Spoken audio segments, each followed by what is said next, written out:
कंचन बगिया में घूमेली सीता, पायते घूमिले भगवान।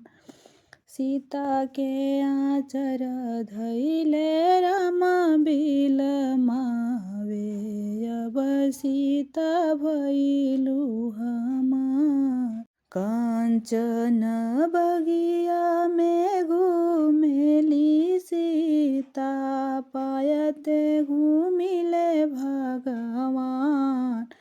सीता के आचर धैले राम बिलमावे, अब सीता भइलु हमार।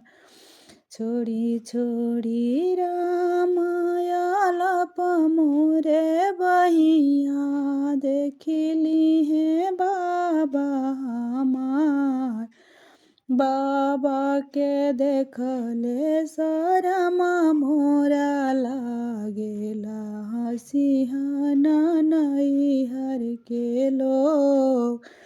छोड़ी छोड़ी राम आलप मोरे बहिया, देखिली है चाचा हमार। चाचा के देखले शरम मोरा लागेल, हसिहना नैहर के लोग।